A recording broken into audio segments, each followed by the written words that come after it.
ये कहानी है भारत और श्रीलंका के बीच खेले जा रहे उस धमाकेदार मैच की, जब अपने घमंड में चूर श्रीलंकाई खिलाड़ियों का सामना भारतीय टीम के दो पठान भाइयों से हो जाता है। इस ऐतिहासिक मैच में टीम इंडिया के बड़े बड़े धुरंधर पूरी तरह से फेल हो चुके थे। सहवाग, गंभीर, रैना, युवराज, धोनी आउट होकर के पवेलियन वापस जा चुके थे। भारतीय टीम के इन दिग्गज बल्लेबाजों के धराशायी हो जाने के कारण श्रीलंकाई खिलाड़ियों का जो घमंड था वो सर चढ़कर बोल रहा था, और यही कारण था कि श्रीलंका ने उस मैच में अपनी जीत को अभी से ही तय मान लिया था। लेकिन तभी मैदान पर बल्लेबाजी के लिए आते हैं दो पठान भाई, और उन दोनों पठान भाइयों ने आते ही श्रीलंका की ऐसी लंका लगा डाली कि लगभग हारे हुए उस मैच में इन दोनों पठान भाइयों ने श्रीलंका के जबड़े में हाथ डालकर इस मैच को निकाल लिया था। पठान भाइयों की अनहोनी को होनी बना देने वाली इस धमाकेदार मैच का पूरा हाईलाइट वीडियो हम आपको दिखाने वाले हैं। लेकिन आगे बढ़ने से पहले आपसे गुजारिश है दोस्तों, इस वीडियो पर एक लाइक जरूर दे दीजिएगा, और चैनल पर नए हैं तो सब्सक्राइब वाला बटन भी जरूर दबा दीजिएगा। श्रीलंका अपने घर पर पहला T20 मैच खेल रहा था और टॉस में सिक्का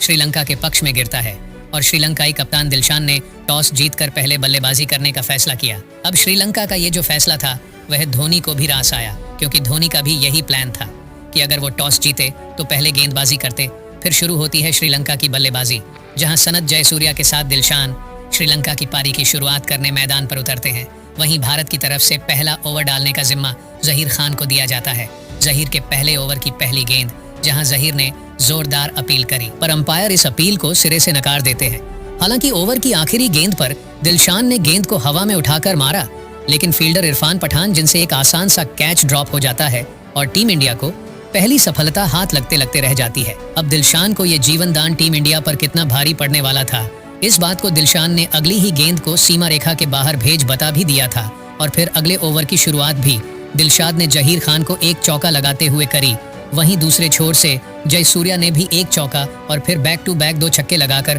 कुल 18 रन ईशांत शर्मा की एक ही ओवर में ठोक डाले। इस ओवर में श्रीलंकाई बल्लेबाजों को जो मोमेंटम चाहिए था वह मिल चुका था, और इसी का फायदा उठाते हुए जयसूर्या और दिलशान ने भारतीय गेंदबाजों पर जमकर धावा बोल दिया। लेकिन फिर इरफान पठान ने सनत जयसूर्या को जहीर खान के हाथों कैच करवाकर भारत को पहली सफलता दिला दी। अब तक 6 ओवर का खेल समाप्त हो चुका था और श्रीलंका ने एक विकेट खोकर 60 रन भी स्कोर बोर्ड पर लगा दिए थे। लेकिन फिर यहां से दिलशान ने ताबड़तोड़ बल्लेबाजी करते हुए मात्र 43 बॉल में 108 रनों की विस्फोटक पारी खेल डाली, जिसके दम पर श्रीलंका ने निर्धारित 20 ओवर में 172 रन स्कोर बोर्ड पर लगा डाले, जिससे अब भारत को इस मैच को जीतने के लिए 120 बॉल पर 173 रनों की जरूरत थी, जिसकी जवाबी कार्रवाई में गौतम गंभीर के साथ विस्फोटक वीरेंद्र सहवाग भारतीय पारी की शुरुआत करते हैं। वहीं श्रीलंकाई कप्तान ने पहला ओवर डालने की जिम्मेदारी उनके सबसे घातक गेंदबाज मलिंगा के हाथों में दी, जहां मलिंगा के पहले ओवर की पहली गेंद पर गंभीर के बल्ले से एक किनारा लेते हुए गेंद 4 रनों के लिए सीमा रेखा के बाहर जा पहुंची। वहीं ओवर की दूसरी गेंद पर गंभीर ने कट शॉट मारा और बैक टू बैक या दूसरा चौका मलिंगा के खाते में दर्ज कर दिया था। और फिर ओवर की आखिरी गेंद पर भी गंभीर का जोरदार प्रहार और दनदनाती हुई गेंद पहुंच गई सीमा रेखा के बाहर, और इस चौके के साथ ही गंभीर ने कुल 12 रन मलिंगा के इस ओवर में ठोक डाले थे। भारतीय टीम को जिस ताबड़तोड़ शुरुआत की जरूरत थी वह मिल चुकी थी, लेकिन तभी घटती है वह घटना जिसने करोड़ों भारतीयों समर्थकों के दिल को तोड़कर चकनाचूर कर दिया, क्योंकि सहवाग जैसा विस्फोटक बल्लेबाज मात्र 1 रन पर रन आउट होकर अब पवेलियन वापस जा रहा था। भारतीय टीम अभी सहवाग का विकेट गिरने के सदमे से बाहर निकली भी नहीं थी कि तभी गौतम गंभीर भी 12 रनों की पारी खेल पवेलियन की राह पकड़ लेते हैं, और महज 16 रनों के स्कोर पर भारतीय टीम ने अपने दोनों ओपनर बल्लेबाजों को खो दिया। अब यहां से भारतीय पारी को आगे बढ़ाने का जिम्मा युवराज सिंह और सुरेश रैना के कंधों पर था। हालांकि युवराज पहली गेंद पर आउट होने से बाल बाल बच जाते हैं, लेकिन फिर युवराज और रैना ने बड़ी ही सूझबूझ के साथ भारतीय पारी को आगे बढ़ाना स्टार्ट किया, और जब भी कोई खराब गेंद मिलती तो उस पर बाउंड्री लगाने से भी ये लोग चूक नहीं रहे थे। और जैसे ही भारत का स्कोर 50 रन के पार पहुंचा,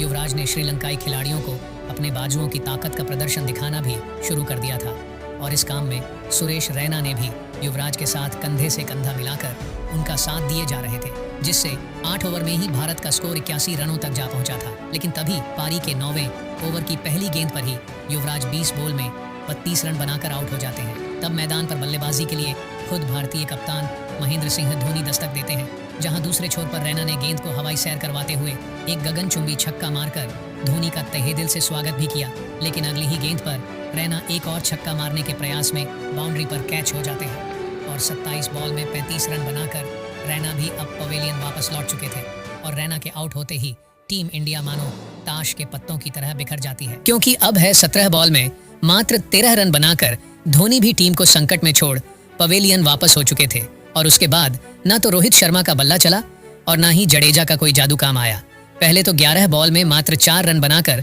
रोहित शर्मा आउट हुए और उनके पीछे पीछे जडेजा भी 7 बॉल में मात्र 5 रनों की एक छोटी सी पारी खेल पवेलियन वापस जा चुके थे। टीम इंडिया का हाल ये हो चुका था कि 115 रनों पर ही भारत ने अपने 7 विकेट गंवा दिए थे और अब भारत को इस मैच को जीतने के लिए आखिरी के बचे 5 ओवर में 58 रनों की दरकार थी। श्रीलंकाई खिलाड़ियों का जो घमंड था अपने चरम पर आ चुका था। वहीं भारतीय समर्थक भी कहीं न कहीं इस मैच में अपनी हार को कबूल भी कर चुके थे। लेकिन तभी मैदान पर टीम इंडिया के लिए चमत्कार बनकर आते हैं 2 पठान भाई, इरफान पठान और यूसुफ पठान।